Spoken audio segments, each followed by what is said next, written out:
At that family dinner, I heard words that shattered 43 years of trust.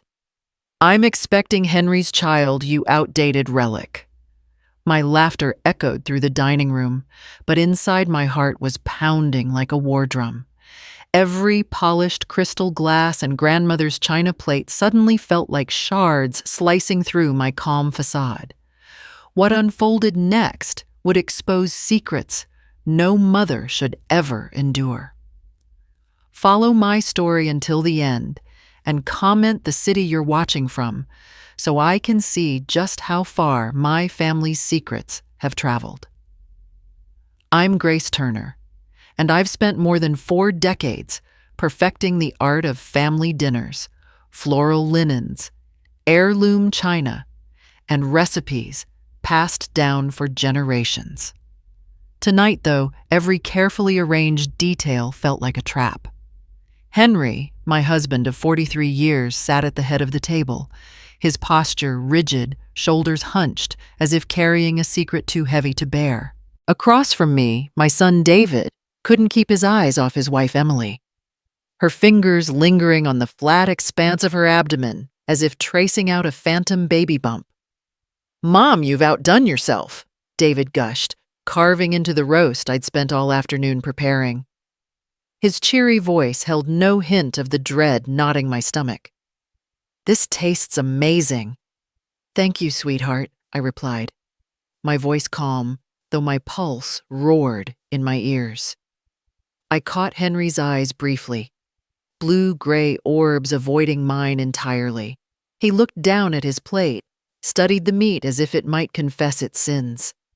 The chandelier's golden glow should have felt warm, inviting. Instead, it spotlighted every tremor in my hands. Emily raised her glass, smiling too widely. "Family is everything." She toasted, voice honey sweet, but edged with something sharper. She met my gaze, and for a heartbeat, I saw triumph shimmer in her green eyes. The tension coiled tighter. I cleared my throat. "To family," I echoed, lifting my own glass. David leaned forward. "So, when's the due date?" His grin made the pit in my chest twist. Emily's lips curved, but her eyes flicked to Henry. "I'm expecting in early March," she said softly. Her smile never wavered, but the way she watched my husband felt like betrayal incarnate. David squeezed her hand, then turned back to me. "Mom, aren't you excited to be a grandma?" My pulse thundered in my ears. I forced a smile. "Of course." But Emily stood suddenly, her chair scraping. "Actually, I have something to share." She paused, drawing the room into silence so thick I could hear my own breath. "I'm pregnant with your husband's baby."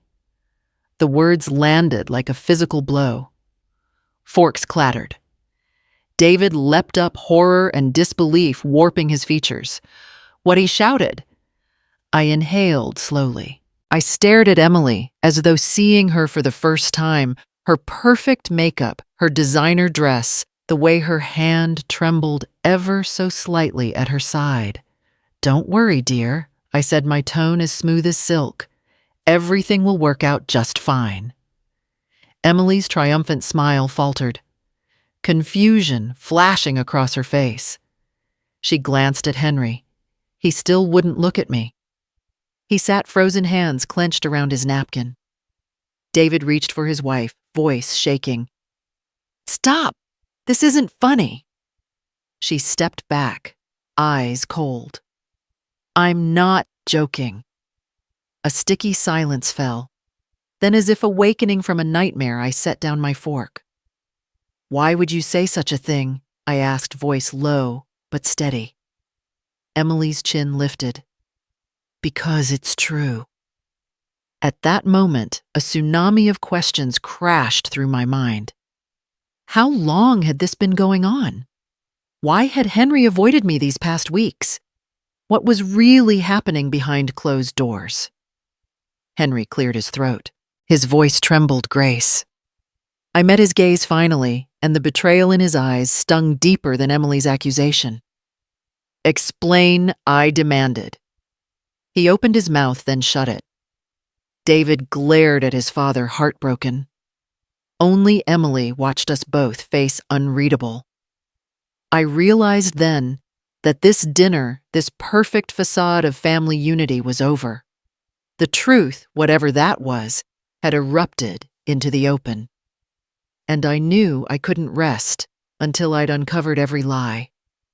After they left in a flurry of tears and accusations, I stood alone in the dark dining room, the chandelier's light mocking me. I traced a fingertip along the mahogany table's edge, wondering how many secrets it had witnessed. Sleep fled me that night as I replayed every odd glance, every whispered phone call, every furtive garden errand Henry claimed was boring work. By dawn, I was ready to search for answers. I would sift through bank statements, follow whispered phone numbers, and if necessary, confront Lucas, our kind gardener whom I believed Emily had bribed.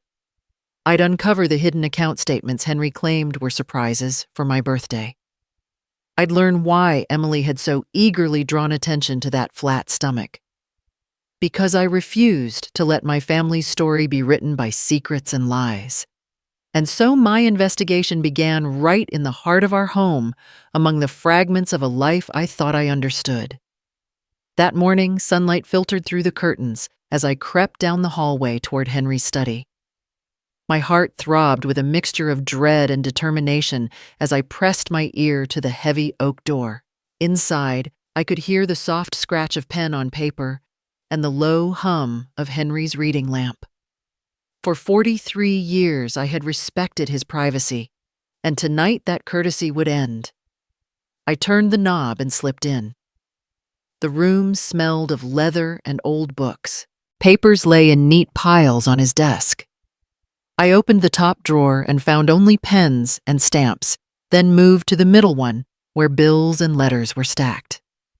My fingers trembled when I lifted the next drawer and uncovered bank statements for an account under a name I barely recognized, E.T. Turner, a separate checking account I'd never heard of. The transactions stunned me, thousands of dollars deposited and withdrawn in cash, every single entry round numbers. I snapped pictures with my phone, each flash of the shutter echoing in the quiet room. "What are you doing in here?" Henry's voice startled me.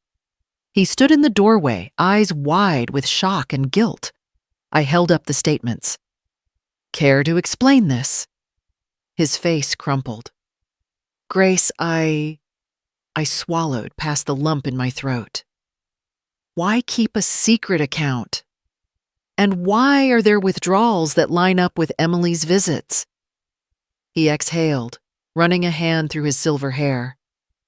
"I thought I could protect you and David. Emily, she found out about David's debts and offered to help. I didn't realize how deep it would go."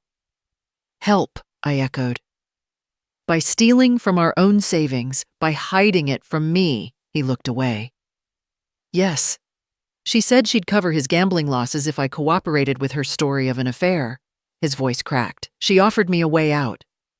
"A way out of what?" My pulse thundered. "You mean to cover David's gambling so nobody would know? And Emily blackmailed you?" Henry flinched, tears gathering. "She threatened to destroy everything if I didn't play along." "I'm sorry, Grace. I never wanted to hurt you. I thought I could control it." I closed the drawer with a snap. "Control it? You hid our life from me. You lied." He stepped toward me. "I was trying to protect you both." His voice was hollow. "But I've made a mess of things." I shook my head, fighting back tears. "This is just the beginning." I walked past him into the hall, my resolve hardening. It was time to uncover every twisted thread of Emily's scheme. Later, I found myself in the garden, hidden behind a rose bush, watching Emily approach Lucas, our gardener, of 2 years. She carried a small brown envelope. My breaths came shallow and quick as she slipped it into Lucas's work apron. He looked around nervously, eyes darting to the driveway as if expecting to be caught. Then she whispered something I couldn't hear and turned away. I stepped forward, my voice surprisingly steady. "Emily." She froze and glanced back, her facade slipping for a fraction of a second. "Grace," she said, forcing a smile that didn't reach her eyes. "I was just showing Lucas some planting techniques." I held up an eyebrow. With an envelope, Lucas emerged from behind the shed, face ashen. "Mrs. Turner." Emily drew in a breath. I was giving him a bonus for his helpfulness. "He's taken such good care of our roses." Her tone was smooth, but brittle. Lucas looked at me, shame and fear in his eyes. I didn't know what was inside Mrs. Turner. She asked me to keep quiet. Emily's composure cracked. "Lucas, you promised." She clutched her purse strap tightly. It was confidential. I stepped closer, heart pounding. "Confidential, why?" "You're bribing him to lie." Emily's cheeks paled. "I'm trying to build a family." "A family built on blackmail," I cut in. "You threatened my husband, manipulated my son, bribed my gardener, and now you claim compassion." I saw tears glisten in Lucas's eyes. "You used him." Emily swallowed. He deserved it. He was losing everything. Everyone deserves honesty." I said, voice low but firm. "Especially in this house." She pressed her lips together, and for a moment I thought she might break down. Instead, she straightened her spine. "You don't understand anything." I laughed bitter. "Oh, I understand perfectly. I understand that you've planned this for months, planting yourself in our lives, siphoning money, pressuring everyone around you." She met my gaze, defiance shining through her fear. "You have no proof." I reached into my pocket and held out my phone. The pictures of bank statements recorded in the study glowed on the screen. "This is only the start," I said. "And when I tell David the truth about his debts and your lies, he'll see you for who you are." Emily's eyes flicked to Lucas, then back to me. "You can't do this," she whispered. "You'll ruin everything." I took a step forward. "No, Emily, you already have." That afternoon, I confronted David in his study, laying out the evidence, the hidden account, the missing money, and Emily's whispered confession in the garden. His face went from disbelief to crushing hurt. "Mom," he croaked, clutching my arm. "Why didn't you tell me sooner?" I swallowed my own anguish. I wanted to be sure. I needed proof. "I love you too much to let you spiral any further." He sank into the chair, head in his hands. "I thought she loved me," he whispered. "I wanted to believe in something good." I knelt beside him, brushing away a tear he didn't even see. "You deserve better than lies." That evening, Henry and I sat across from each other in silence, the weight of betrayal heavy in the air. We held hands, his thumb stroking mine. "Thank you," he said quietly, "for never giving up." I closed my eyes. "This isn't over," I murmured, "but you're not alone anymore." And as twilight settled over our garden, I understood that exposing the truth would hurt everyone involved, but it was the only way to heal. The pieces of our family lay scattered at our feet, yet for the first time in weeks, I felt a spark of hope. We would rebuild, and we would do it with honesty. The afternoon light slanted through my kitchen window as I wiped flour from my hands, the scent of rising bread mingling with the memory of Emily's hollow smile. Henry hovered by the doorway, watching me knead dough with a fierce precision. "You sure you want to do this?" he asked, voice low. His silver hair caught the light, and I saw in his eyes both fear and relief. I set the dough aside to proof. "It has to be done," I said. recalling the way Emily froze when I'd flashed those bank statements on my phone. She thinks she can manipulate us forever. Tonight she'll learn she's not in control. Henry nodded, pulling a stray lock of hair behind his ear. I'll handle David, he promised. I'll be ready with my part. He knew what that meant, owning up to his role in the deception, laying bare the truth of David's debts and Emily's blackmail. His willingness to face the shame gave me hope. As dusk fell, I arranged the dining room table with deliberate calm. The same china, the crystal glasses, but tonight they gleamed with a new purpose. I placed a manila envelope at Emily's place, setting its crisp edges promising revelation. Across from her sat David, anxiety flickering in his eyes as he noticed the envelope. He looked to his father, then to me, searching for a sign that this dinner was different. The front door clicked, and Emily swept in, radiant, in a pale blue dress. Her hand hovered at her bump, as if shielding the lie inside. Grace, this smells amazing, she said, stepping into the room. I nodded, voice warm but firm. Thank you for coming. David gave her a tentative smile, and Henry rose, extending his hand to her. Glad you could join us. She sat smoothing her skirt. I poured wine for everyone, then raised my glass. To family, I said, meeting Emily's eyes. She hesitated, then lifted her glass with a practiced ease. David and Henry echoed the toast, their eyes flicking between us. I took a deep breath. I've been thinking a lot about genetics, I began, voice steady. About inheritance, about how traits get passed down. I watched Emily's face, saw the flicker of suspicion. Eye color, hair texture, medical conditions. Everything we carry within our DNA. David leaned forward. Do you mean like those at-home kits? He asked, curiosity edged with caution. I slid the manila envelope across the table. More precise than that. Very precise. I waited while Emily blinked at the envelope as if it might bite. David glanced at his mother, disbelief and dread crossing his face. Emily's fingers twitched. What is this? She whispered.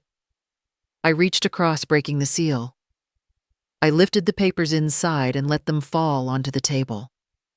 The soft rustle sounded like thunder.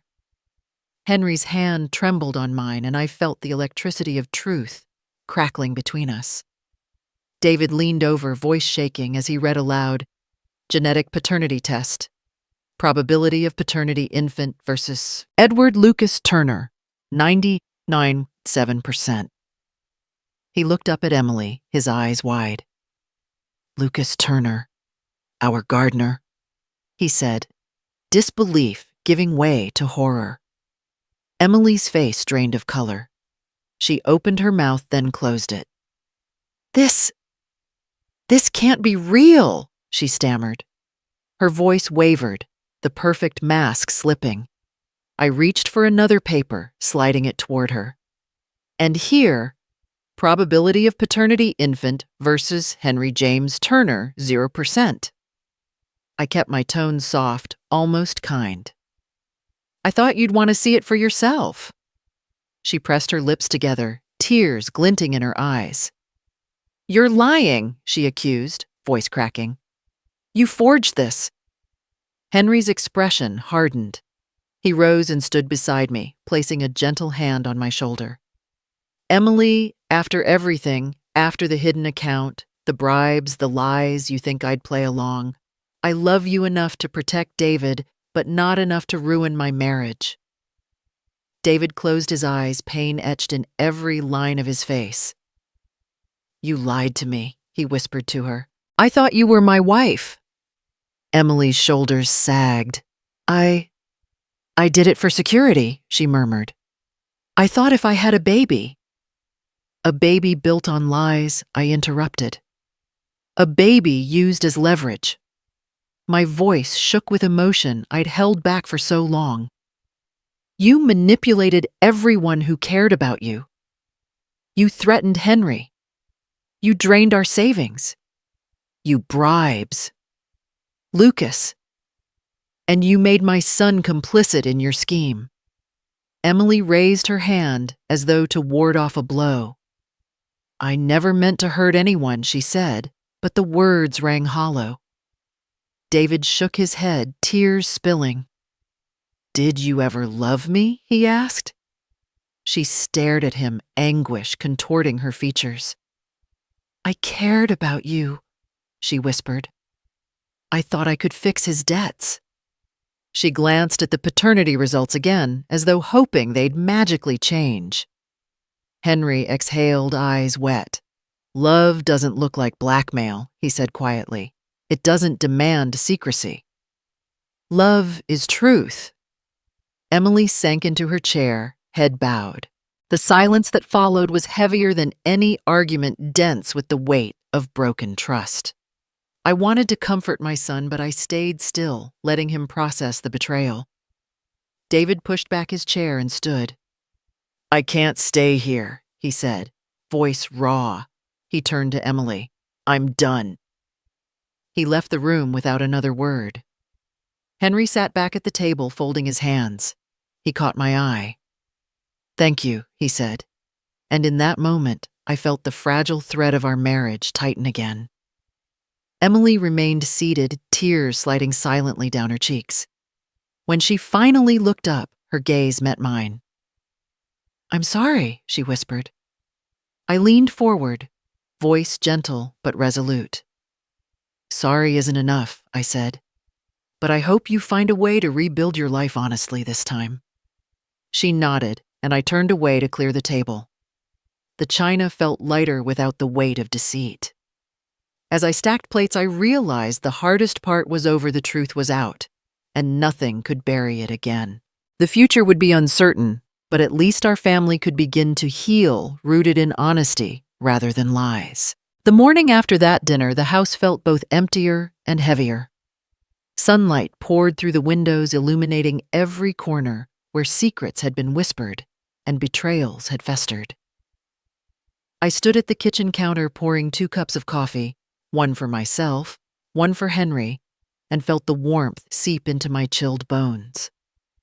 He joined me at the small breakfast table, folding and unfolding a napkin like a gesture of nervous energy. "Sleep at all?" I asked quietly. He shook his head, lifting his mug with both hands. Not much, he said, voice rough. He stared down at the table as though it held the answers to all our problems. I reached across and touched his fingers. "We did what needed to be done," I said softly. "Now we figure out how to move forward." He met my eyes, and I saw both sorrow and relief there. "Thank you," he whispered. And for the first time in weeks, I believed him. We sipped coffee in companionable silence, a small act of solidarity in the aftermath of so much chaos. Later that morning, I found David loading boxes into his car out in the driveway.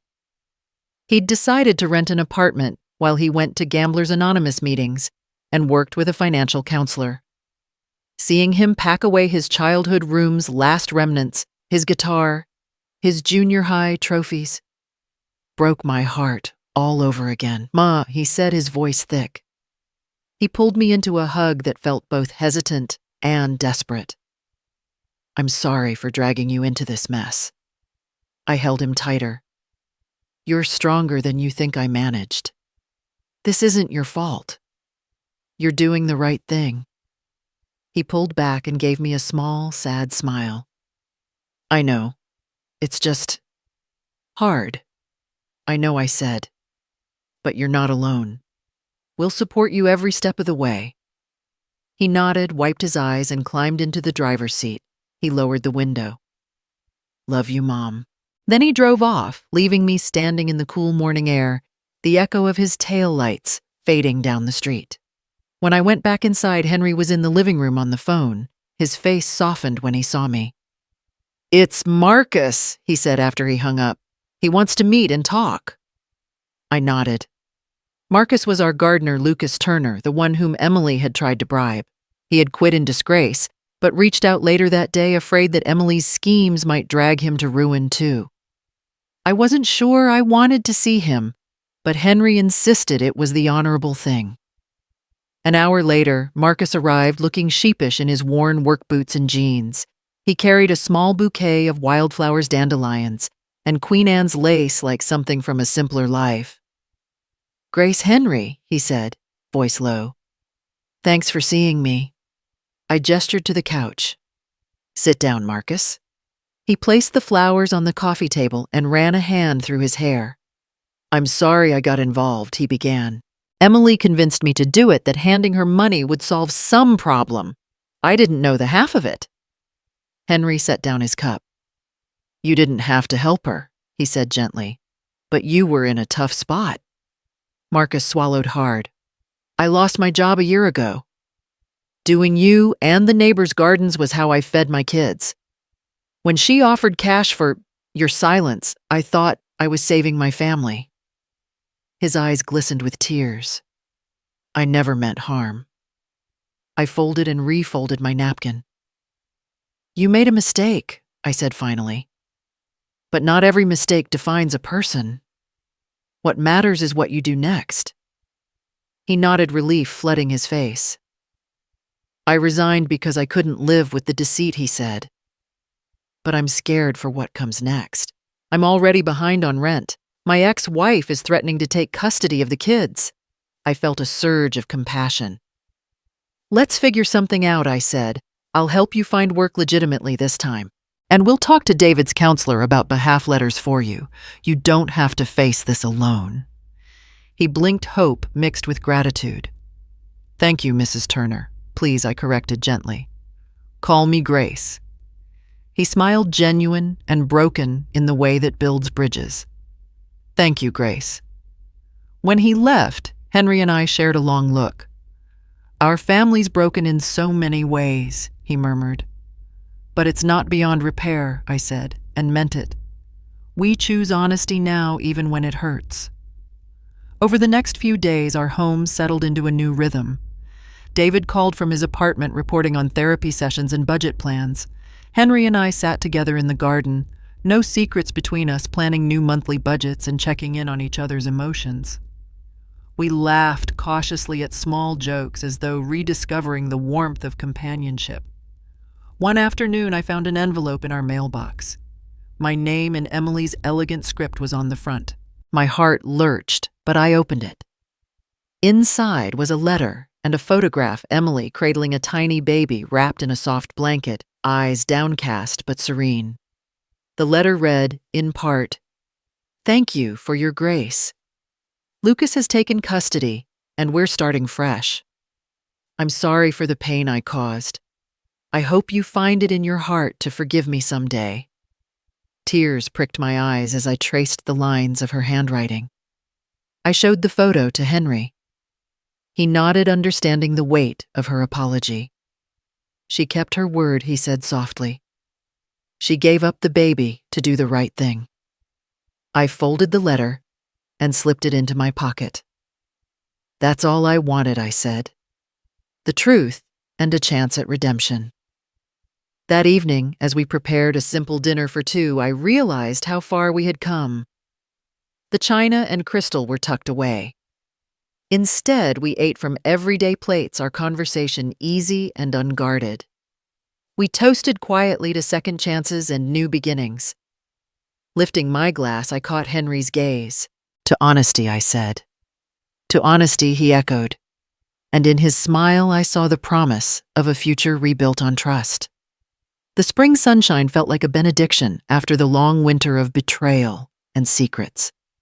I spent my mornings in the garden where Henry and I had replanted the rose bed Marcus tended before he left. The deep red blooms opened like silent prayers for renewal, and I found solace in their petals. One afternoon, as I pruned a curly tendril of ivy near the kitchen door, my phone buzzed. It was David. "Mom," he said, voice bright with something I hadn't heard in months. "I want you to meet someone." My heart skipped. Of course I managed, wiping dirt from my gloves.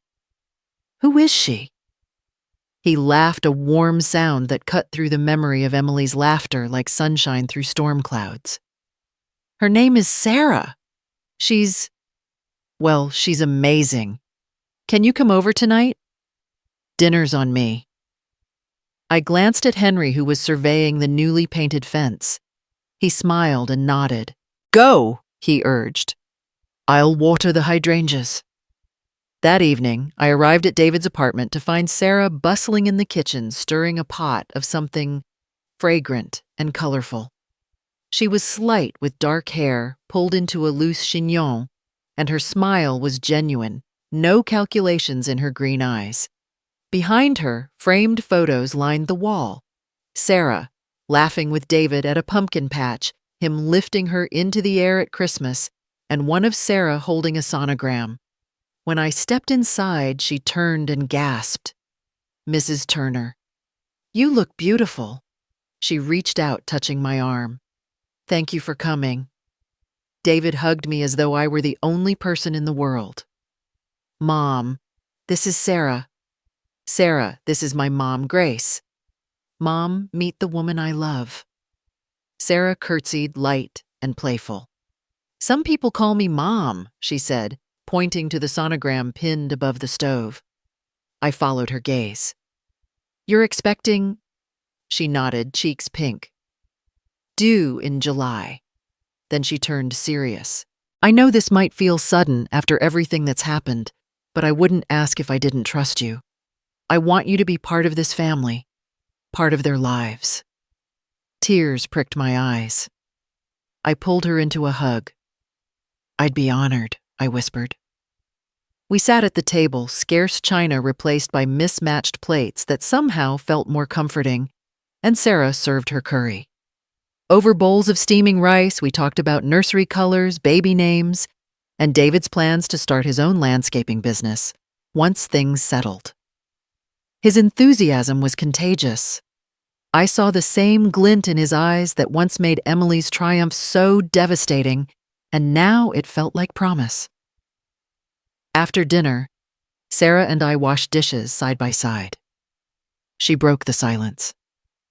I know you've been through so much, but I want you to know I believe in honesty. That's why I'm telling you now. I nodded. You're a blessing. I paused, glancing at the window where the roses glowed in the moonlight. Just promise me one thing. Whatever happens, we face it together with truth. She placed her hand on my wet palm. I promise. Weeks passed in a gentle crescendo of baby preparations.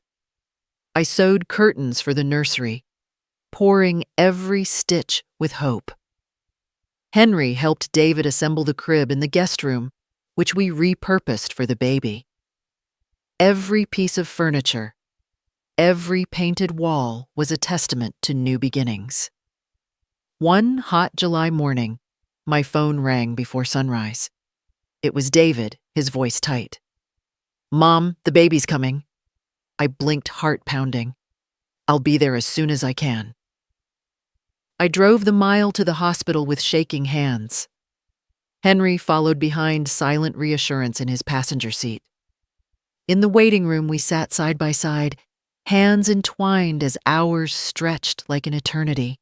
I traced patterns in the carpet, trying to steady my breath, recalling every ache of the past year and holding on to the faith that this birth would be different, pure and untainted.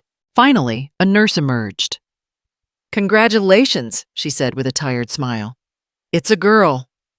Tears blurred my vision as I stood. Sarah appeared moments later, radiant despite exhaustion, holding a tiny bundle swaddled in soft pink. She handed the baby to me. I'd never felt weight so precious. The infant's eyes fluttered open, revealing dark lashes and a hint of green in the irises. Her face was serene, perfect in its newness. I cradled her gently. Welcome to the world, little one, I whispered. She cooed softly, reaching a tiny hand toward my cheek. The connection was electric, an unbroken circle of love I'd thought forever lost. David and Henry joined us, grinning with wonder. David leaned in to kiss Sarah's forehead. Thank you, he said, voice thick with emotion. For everything. Sarah rested her head on his shoulder and smiled at me. Thank you, Grandma. I blinked back tears. Grandma. The word tasted sweeter than any wine I'd ever sipped. I realized then that our family's story, once defined by lies and betrayal, was being rewritten in the small, sacred moments of truth. A woman fearless enough to expose secrets, a son brave enough to face addiction, a husband willing to admit guilt, and a daughter-in-law imparting forgiveness alongside new life. That afternoon, we gathered around the hospital bed, just the four of us. The room buzzed with soft conversation and gentle laughter. I watched the way Sarah looked at David, how Henry brushed his hand across the baby's blanket, and how David's eyes softened as he held his daughter for the first time. In their presence, I felt the weight of the past lift. As dusk settled outside, I kissed Sarah's forehead and placed the baby back in her arms. You're in good hands, I said softly. She smiled, exhaustion giving way to gratitude. We left the hospital under a canopy of streetlights. Back home, the garden roses nodded in the warm night air, and the home we'd nearly lost stood steady, solid as hope itself. I carried the promise of truth with me, a guiding star in the darkness, and I knew whatever storms might come, I had rediscovered the most powerful force of all, a family reborn through honesty, love, and the quiet miracle of new life. Dawn light crept through our window as I stirred coffee in the kitchen, the baby monitor's soft glow tracking every breath of my granddaughter. Henry sat at the small table, leafing through the morning paper, his eyes warm when they found mine. She slept through the night, he whispered. I smiled, relief flooding me. It was the first time in months I felt truly rested. By midday, Sarah arrived balancing a sleepy, cooing infant in one arm and a plate of blueberry pancakes in the other. Breakfast for my favorite ladies. And gentlemen, she announced, setting the plate down for Henry and me. David followed close behind, rubbing sleep from his eyes and grinning as he took in the scene. Mom, you're a saint for letting me sleep in. I waved a syrup-drenched fork. It's family duty. The baby fussed, so Sarah tickled her chin, and the infant's squeak of delight felt like the sweetest music. Conversation bubbled as we ate. David talked about his new landscaping clients. Sarah described her prenatal yoga class. Henry teased me about my pancake flipping skills. Laughter and warmth swelled the kitchen, and I thought, this is what truth builds. Weeks slipped by in comforting routine. Mornings were for garden walks. Rosie the baby bundled in her pink blanket, gazing wide-eyed at the roses I'd helped plant. Afternoons were for naps and nursery decoration. Sarah and I painted whimsical birds on the walls while David installed a tiny bookshelf. Evenings were spent around the dinner table, now truly ours, clinking glasses and sharing highs and lows without a trace of secrecy. One crisp November evening, we gathered around the fireplace, the first chill of winter sharpening the sweetness of hot cocoa. I wrapped Rosie in a soft blanket and held her on my lap, feeling her tiny fingers curl around mine. Henry poked at the fire's embers. I'm grateful for this, he said quietly. For honesty, for forgiveness for each of you. I nodded, voice thick with gratitude. Me too. Outside wind rattled the window panes, but inside we were safe. Just before bedtime, my phone buzzed with an unfamiliar number. I frowned and answered. Hello, Mrs. Turner. The voice was tentative, almost small. It's Emily. My chest clenched as though someone had reached into my ribs. I closed my eyes and took a breath. Yes, I know it's been a long time, she said, voice trembling. I hope you're well. I'm calling because I received mail for you. She paused. It was in my old apartment. A letter addressed to you. I thought you should have it. My heart thudded. After everything was, she's still entwined in our lives. Thank you, I said, trying to keep my tone neutral. Could you leave it with my building's front desk? I'll pick it up tomorrow. She hesitated. There's also a note from me, if you'll read it. My hand tightened around the phone. I'll read it when I pick up the letter, I replied. Good night, Emily. I hung up and stared at the silent receiver. Rosie stirred in my arms, yawning. Sarah peeked around the door. Everything okay? I managed a small smile. Old connections have a way of catching up. I kissed Rosie's forehead.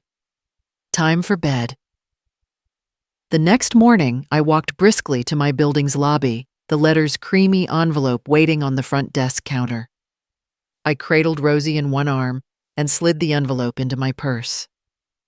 Back home, after settling Rosie into her swing, I sat at the table with Henry and Sarah. The envelope lay between us like a ticking clock. I slid it open and read, Grace, I've spent these past months rebuilding my life in Phoenix. I found work at a local cafe. And if you'll believe it, Lucas and I are co-parenting. He's a good man and he loves our daughter. Thank you for giving me that chance. I've enclosed something you might find useful. Inside was a check enough to cover expenses for Rosie's first year, made out to Grace Turner. My fingers trembled. Sarah's hand reached across and squeezed mine. What does it say? I folded the letter and laid the check next to it. She's trying to help, I whispered. She's still part of Rosie's life. Henry glanced between us. What do you want to do? I picked up the check and traced its neat handwriting. In that moment, I faced a choice. Accept Emily's overture or protect my family from any lingering manipulation. I thought of Rosie's bright eyes, Sarah's warm smile, David's steady determination, Henry's unwavering support. I thought of how far we'd come from that shattering dinner to this hearth of trust.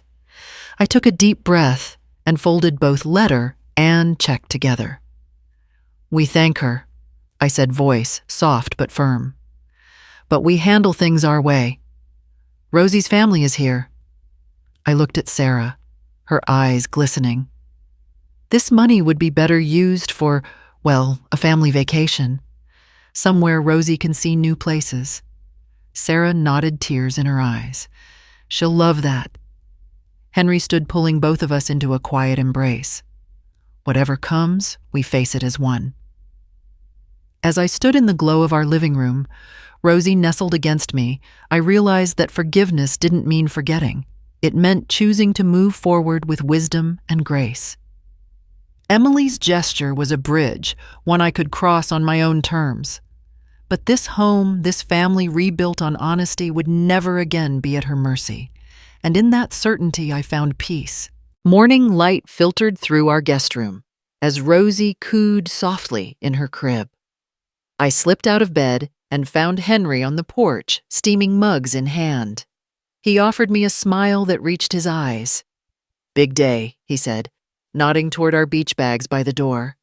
Today we were heading to Cape May for that family vacation we'd dreamed of ever since Emily's letter arrived. I took a deep breath of the salt-tinged air and felt a thrill of hope.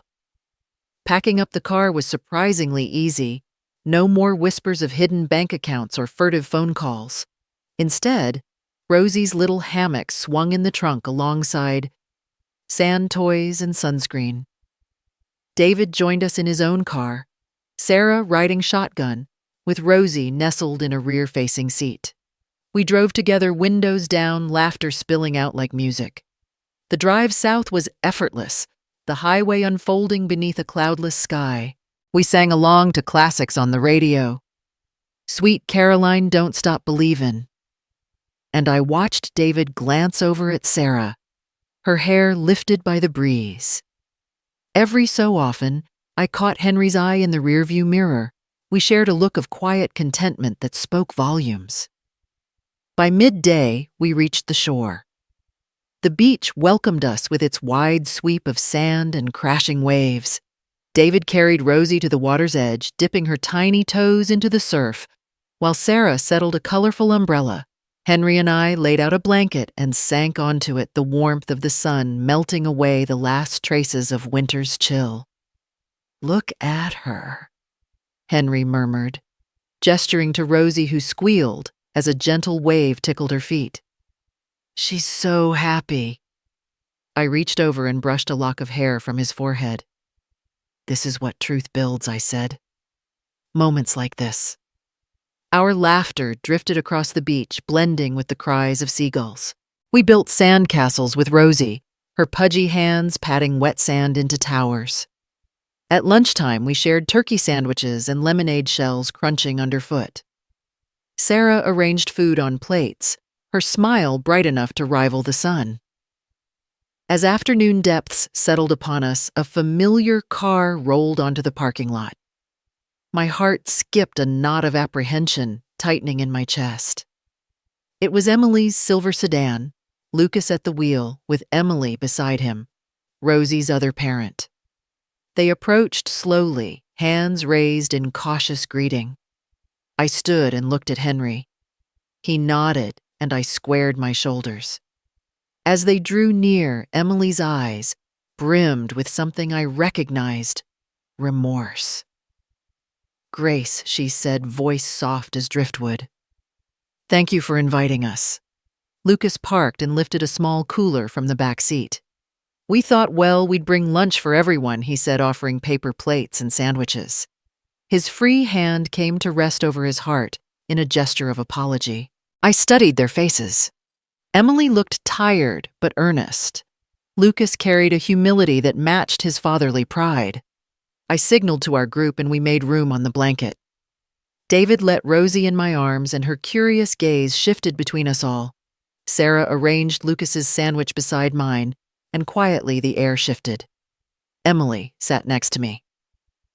"I'm sorry," she said, eyes downcast, "for everything. You showed me grace I didn't deserve." I folded my hands in my lap. "You wrote you and Lucas were co-parenting," I said. "That meant a lot." She nodded, and 2 tears slipped down her cheeks. "We want to do right by Rosie," she said. "And by you, her grandmother. I hope we can find a way forward." I looked at Lucas, who offered a tentative smile. "We're grateful," he said, "for taking her in, for everything you've done." Henry placed a steady hand on Emily's shoulder. "We want what's best for Rosie," he said. "Family isn't defined by perfect choices, but by love and honesty." David squeezed Emily's hand. "Welcome to our vacation," he said.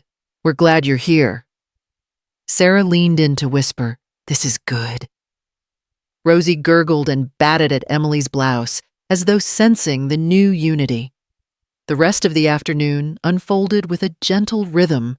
We shared food and stories splashed in the waves together, and watched Rosie's fascination with the horizon. At one point, I sat beside Emily on a driftwood log. The ocean's roar felt like a healing balm. "I never knew truth could feel this liberating," she said, gazing out at the sea. "I'm so sorry for the pain I caused." I nodded. "You can't change the past," I said, "but you can choose each day to be honest. That's what brought us here." She turned to me, gratitude shining. "Thank you." When the sun dipped low, painting the sky in pink and gold, we gathered shells along the water's edge. Rosie's tiny hands clutched a starfish-shaped shell she'd picked, eyes wide with wonder. David swept her into his arms, Sarah, wrapping an arm around his waist. I watched them, my heart full. Henry slid an arm around my shoulders, pulling me close. "Look at them," he whispered. "This is the family I married into. I'm proud of every step we took to get here." I leaned my head on his chest, listening to the steady beat of his heart. "Me too," I replied. We ended the day with a bonfire on the beach. The crackling flames illuminated our faces as we roasted marshmallows and shared hopes for the year ahead. Emily and Lucas sat beside us, and for the first time, I saw a genuine warmth pass between all of us. The past's sharp edges remained, but they no longer cut. As the embers died down, Rosie dozed in Sarah's arms. I inhaled the scent of smoke and salt air, feeling a sense of peace I had once thought impossible. We had faced lies, addiction, betrayal, and manipulation, and we had chosen truth. In that glowing circle of family, new and old, I realized that honesty was the greatest gift I could give and receive. The tides would always ebb and flow, but our roots planted in trust and forgiveness were deep enough to weather any storm. The morning after our beach bonfire, the world felt softer, like the edges of our lives had been sanded down by honesty and forgiveness. Rosie slept peacefully in her crib, and I lingered at her door, tracing her tiny fingers curled around her blanket. Henry joined me, wrapping an arm around my shoulders. "Ready for today," he whispered. Today was our 44th wedding anniversary, and I'd planned a small vow renewal dinner at home. It felt fitting to mark this celebration with the people who'd helped mend our family. By mid-afternoon, our house buzzed with activity. Sarah and David unpacked fresh flowers in the living room. Sarah pulled stems apart and arranged them in vases of varying heights petals, like soft bursts of color. Lucas arrived to help move chairs into perfect alignment, tall, backed dining chairs around the long table, each place setting as precise as I used to make. Emily hovered nearby her gratitude plane, in the way she set napkins beside polished silverware, never once meeting my eye until I caught her gaze with a small nod. It was time for her to know she belonged here. Henry emerged from the kitchen, flour dusting his apron. He grinned. "The chicken marsala is nearly ready," he announced. "I even remembered the garlic this time." He winked, and I laughed, the sound light and free. It felt strange and wonderful not to carry the weight of tension with every breath. As twilight settled, the candles flickered along the table's center. The scent of rosemary and lemon filled the air. David and Sarah shepherded Rosie into her high chair at the end of the table, and Henry helped me into my seat across from him. Emily and Lucas took the two seats beside us. Our circle was smaller than the old family dinners, no unspoken secrets between us, but richer for the truth that bound us together. I raised my glass of Chardonnay. "Thank you all for being here." I began, my voice thick with emotion. 44 years ago, Henry and I vowed to love and cherish one another for better or worse. Tonight, I want to renew that promise, not just between the two of us, but with every member of this family. Henry reached across the table and took my hand. "Grace," he said, clearing his throat. "These past months have tested us in ways I never imagined. Your strength, your refusal to let lies define us, saved our marriage. I vow to you again today to always speak truth, to honor you every day, and to face every storm hand in hand." Tears pricked my eyes as I squeezed his hand. Then I looked around at our family, and to you, David and Sarah, to little Rosie, Lucas, and Emily, thank you for standing with us. I vow to you to keep our home a place of honesty, compassion, and forgiveness. May we always find our way back to one another, no matter what tries to pull us apart. Emily's eyes shone. She reached out and touched my hand. "Thank you for that," she said softly. "I never deserved your kindness, but I'm so grateful for it." Lucas nodded, voice thick. "We'll do our best to honor this promise too."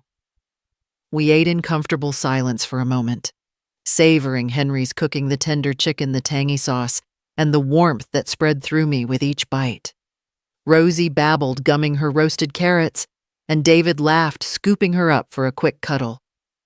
Sarah leaned in to whisper something sweet to our granddaughter, and even Emily cracked a smile as Rosie waved her tiny fists in delight.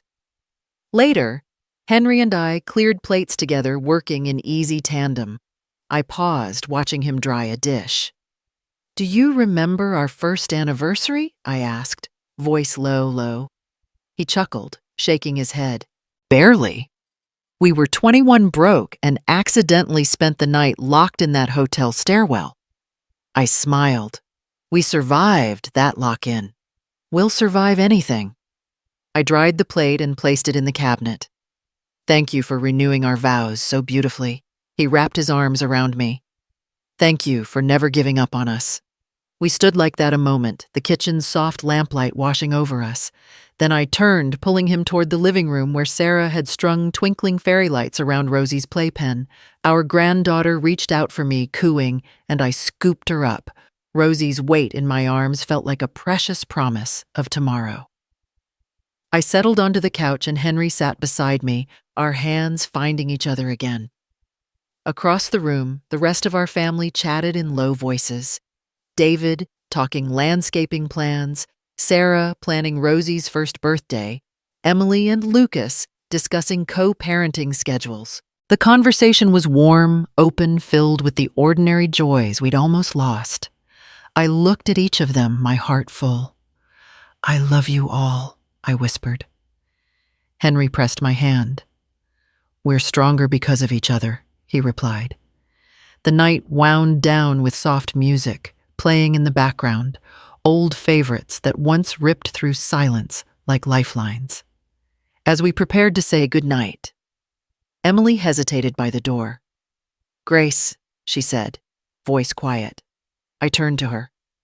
"Yes, dear." She took a breath. Thank you for letting me be part of this family again." I smiled and embraced her.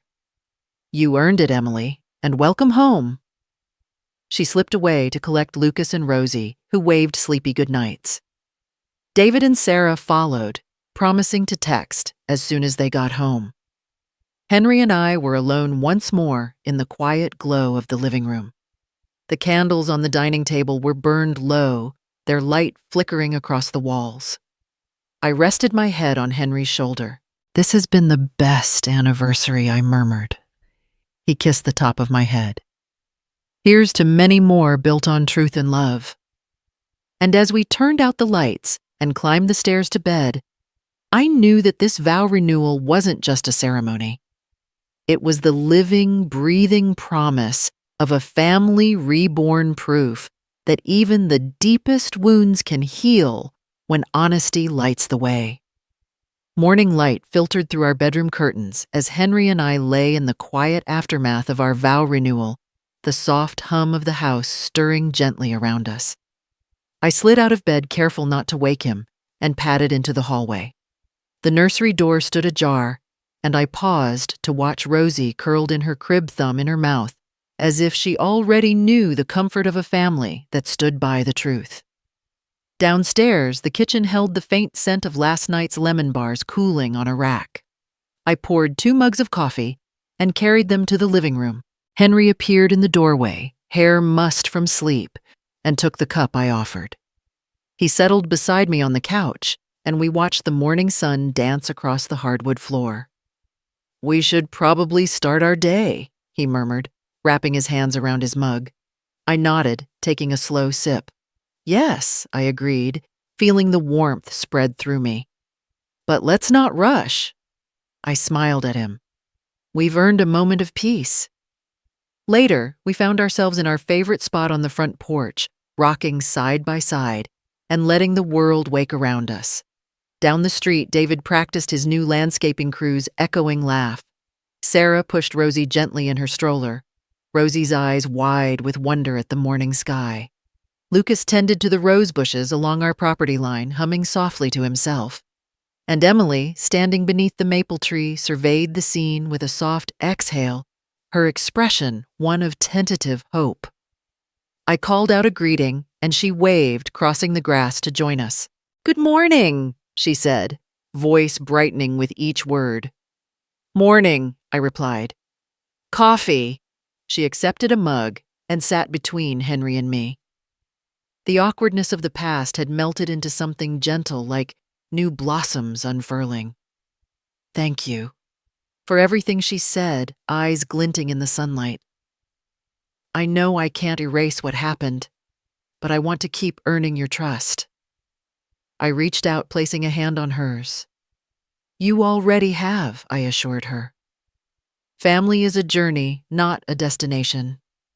She smiled, and I felt the truth of those words resonate like the ring of a bell. By mid-morning, we all gathered for brunch in the kitchen. The table bristled with fresh fruit, scrambled eggs, and homegrown herbs from our garden. As we ate, conversation flowed easily. David eagerly described a new project for a local school's courtyard, Lucas sketching plans beside him. Sarah and Emily exchanged notes on parenting classes. Henry teased me about accidentally burning the edges of the toast. Laughter rose steady and warm like a shared heartbeat. Afterwards, Emily and I retreated to the garden to pick lavender for a scented sachet she planned to gift Rosie. As I twisted the stems into bundles, Emily spoke in a hush. Grace, I've wanted to say more. She handed me a small notebook. I wrote down my reflections, what I learned about honesty and choices. I thought, maybe it could help someone else if I share it. I thumbed through the pages' short essays about forgiveness, the weight of secrets, the freedom of truth. Each line carried the weight of her experience, vulnerability shining through. I looked up, my eyes moist. This is beautiful, I said. It's honest. I think you should share it. Her relief was palpable. Thank you, she whispered. I hope it helps me stay on the right path. The afternoon waned, and Sarah coaxed Rosie into her playpen under the shade of the patio. Henry turned to me, gesturing toward the horizon. The light's beautiful, he said. Perfect for a walk. I slipped my hand into his and followed him down our garden path. We walked in companionable silence past the roses Lucas had tended, past the vegetables I'd planted, each bloom and sprout a testament to our renewed life. At the far end, we reached the old oak tree by the fence, its branches sturdy and welcoming. Henry paused and wrapped his arm around my waist. Thank you, he said, voice soft against the rustling leaves, for guiding us back to each other. I leaned into him, planting a kiss on his collarbone. We did it together, I reminded him, with honesty as our compass. He nodded, eyes bright. I love you, he murmured. I closed my eyes, inhaling the crisp air scented with earth and possibility. I love you too. We headed back to the house as the sun dipped lower, painting the sky in soft apricot. Inside, David and Lucas were assembling a wooden swing beneath the oak's lowest limb, another scrap of family history taking shape. Sarah and Emily hovered, offering tools and direction. Rosie clapped with delight as David tested the seat, pushing it gently. I watched them, heart full. In the same way a seed breaks open to reveal life, our family had cracked open its secrets, and through the hard work of forgiveness, bloomed. The years ahead would bring new challenges, as they always do, but I felt ready. We would face each one with truth as our foundation, love as our mortar, and the quiet understanding that honesty would always guide us home. That evening, as the first stars appeared, we gathered on the porch steps. Rosie sat contentedly on Henry's lap, Lucas to his left, and David to his right. Sarah leaned against me, her head resting on my shoulder. Emily stood nearby, one hand clutching her notebook, the other tucked into her pocket. I looked around at their faces, each one marked by the grace of second chances, and felt a surge of gratitude. We sat in companionable silence, watching the sky darken. Fireflies blinked on cue, and a soft breeze carried the scent of jasmine from the fence line. The world felt vast and full of promise. I rested my head on Sarah's hair and whispered, "Good night, my family." And as the hush of night wrapped around us, I knew that our story, once fractured by lies, had been rewritten by the simplest, most powerful truths that honesty can heal, that forgiveness can rebuild, and that love, when rooted in truth, will always find a way to endure.